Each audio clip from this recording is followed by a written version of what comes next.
When I explain how the Bible supports women in ministry, inevitably somebody always says, well, of course, women can do ministry, but women can't lead churches. Only men can lead churches. However, there were multiple women who led churches in the New Testament.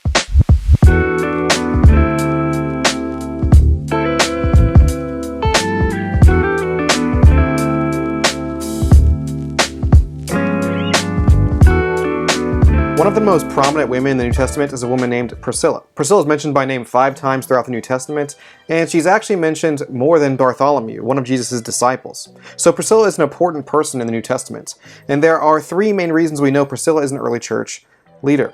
First, in Romans 16, 3-5, Paul says, "Greet Priscilla and Aquila, my co-workers, in Christ Jesus. Those who risked their own neck for my life, to whom not only I give thanks, but also all the Gentile churches give thanks, and their house church." Here Paul explains that Prisca, the shortened name of Priscilla, along with her husband Aquila, are his co-workers. As I pointed out in a previous video, does the Bible support women in ministry? Paul uses the term synergoi, translated co-workers, for other leaders in the early church, like Timothy, Titus, Euodia, and Syntyche, and many more. So few would deny that Timothy and Titus were church leaders. And so when Paul calls Timothy and Titus co-workers, and then he turns around and calls Priscilla co-worker, he's calling her a leader. Second, Priscilla's name is mentioned first before her husband's. 3 out of the 5 times she's mentioned in the New Testament. And it's significant that these mentions are not unique to one author, but they appear in Acts, Romans, and 2 Timothy. Now, placing Priscilla's name first is no accident. In the Greco-Roman society, people favored rhetoric. Dr. Beverly Gaventa explains that Priscilla's name comes first in Romans 16, not as some gesture to chivalry, since in the ancient world the husband's name usually went first. The fact that Paul switches the order could suggest that Prisca is the more prominent figure in the Christian community. Now, many scholars agree with Dr. Gaventa. However, this isn't some invention of modern biblical scholarship. John Chrysostom remarks in the 4th century that Priscilla is mentioned first in order to recognize that her piety was superior to her husband's. So in Paul's letters and Acts, the mentioning of Priscilla's name first would have signaled her prominence. And I always like to point out that Chrysostom's name in Greek literally means John the Golden Mouth. This was a phrase used to give praise to orators or public speakers in the Greek-speaking world. I don't know about you, but when someone starts speaking with the nickname Golden Mouth, I start listening. In other words, John Chrysostom, or John the Golden Mouth, was well aware of these ancient rhetorical practices. So whenever he notes that Priscilla has a superior piety to her husband and her name is listed first, he's speaking from his own expertise. It's almost like there's a reason his icon is surrounded by gold or something. A third reason we know that Priscilla was a leader is that the New Testament indicates that she has a house church where she teaches others.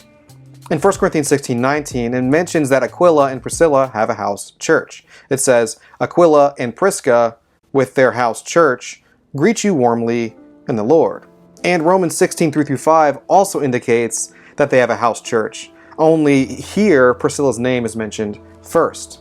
Now, a story in Acts 18 shows us that Priscilla likely taught at her house church. And a certain Jew named Apollos, a native of Alexandria, an eloquent man, came to Ephesus, being well versed in the scriptures. This person had been instructed in the way of the Lord, and burning with the Spirit, he spoke and taught accurately the things concerning Jesus, knowing only the baptism of John. After Priscilla and Aquila heard him, they took him aside and carefully explained the way of God to him. Often people read this story as confirmation that Priscilla, a woman, couldn't teach in public. They argue that the reason Priscilla and Aquila took Apollos aside back to their home was so that Priscilla could teach Apollos in the privacy of their own home. This assumption is based on the term take aside because it is associated with hospitality, and it's used when you welcome someone into your home. Some people argue that Priscilla and Aquila took Apollos back to their home so they could speak freely in private. However, Dr. Nijay Gupta rightly points out that this line of thinking demonstrates a poor understanding of the first century Roman world and the first several decades of the early Christian mission.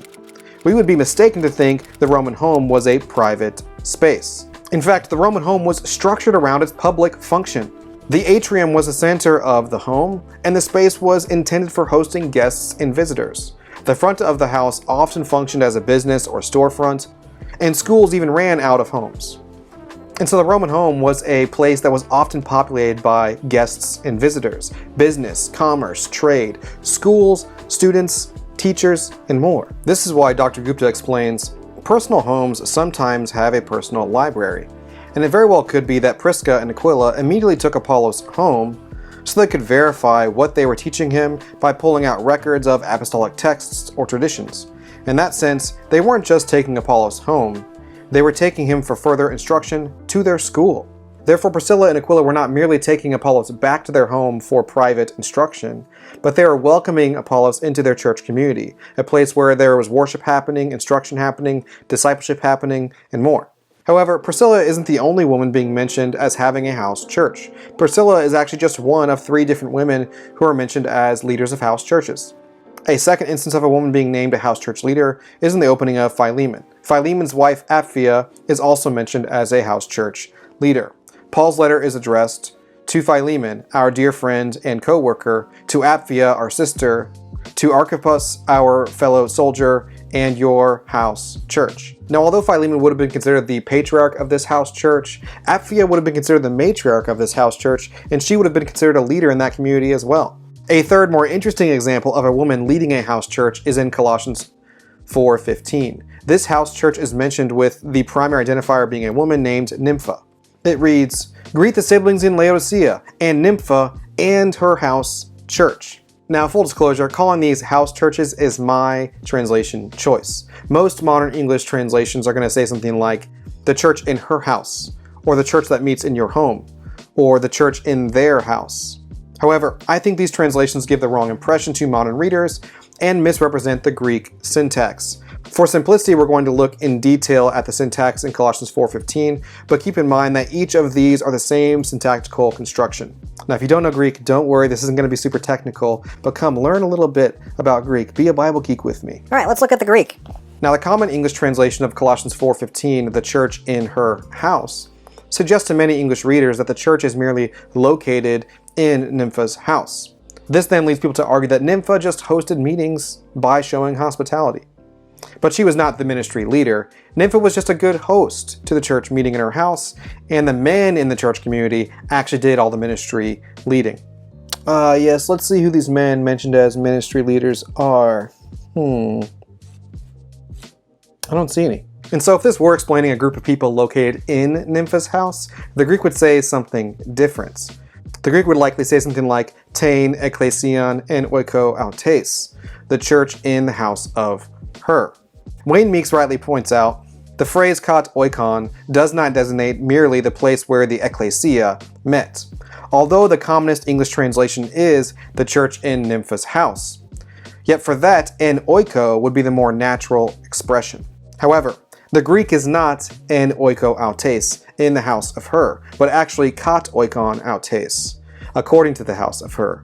Translated very woodenly, it should be something like the according to the house of her church. And this phrase actually functions like an adjective that describes the church. In other words, this is her house church. This is describing Nympha's house church. This isn't describing where a church meets. It's actually describing Nympha's church.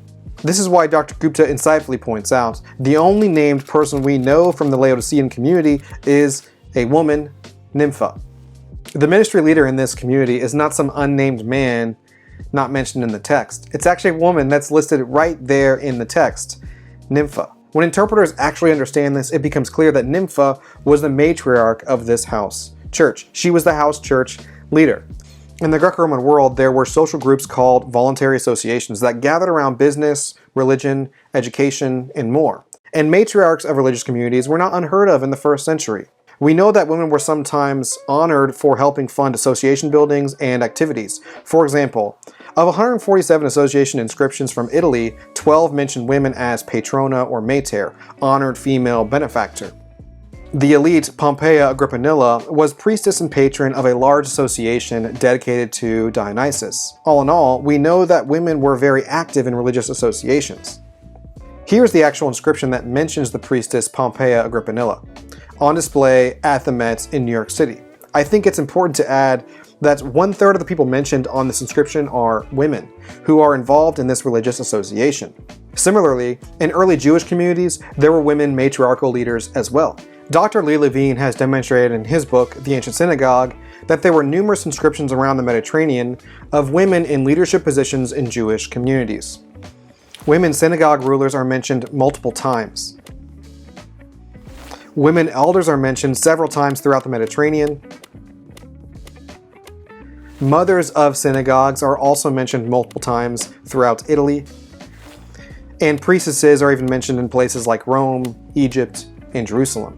In other words, women were understood as religious leaders in Greco-Roman religious communities, as well as Jewish religious communities all over the Mediterranean. So it should not be surprising that we find women as matriarchs of early Christian communities as well. Philemon and Apphia functioned together as the patriarch and matriarch of their house church.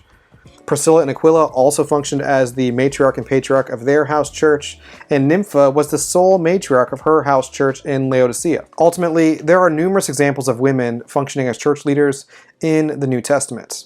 To some people, it's surprising to learn that there are women church leaders in their New Testament, because they've been told things like, the New Testament clearly prohibits women from doing ministry and being church leaders. This assumption is based on a shallow reading of two passages, 1 Timothy 2:12 and 1 Corinthians 14:34-35.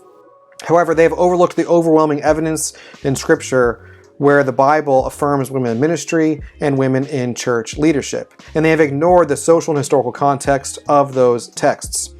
The fact of the matter is, there are far more times that the New Testament affirms women doing ministry and functioning as church leaders than it prohibits women from doing ministry and functioning as church leaders. In Dr. Beth Allison Barr's book, The Making of Biblical Womanhood, How the Subjugation of Women Became Gospel Truth, she insightfully writes, I knew the problem wasn't a lack of women leading in church history. The problem was simply that women's leadership has been forgotten, because women's stories throughout history have been covered up, neglected, or retold to recast women as less significant than they really were. She's spot on. For quite a while, people have been reading over these women's names in the New Testament, explaining them away, ignoring their important leadership roles, or recasting them as deferential wives, or merely hosts of people in their homes. All of this leads to women being relegated to the margins of ministry, when they have much to offer in church leadership. And so it's time to start listening to women's stories, valuing women in ministry, and empowering them to lead the church, as they always have. If you think this kind of content's important, I have a secret to share with you. I'm starting a Patreon. For a couple dollars a month, you can help me to continue to bring biblical and theological education to the masses that is easily accessible and free. There are multiple tier options that include things like my full video transcripts with full footnotes and all my references, Q&A talkback sessions, and more. So head over to my Patreon and consider becoming a patron. A free way to support the channel is simply to subscribe to the channel and to watch this video. Until next time, peace. I hope that wasn't too overwhelming.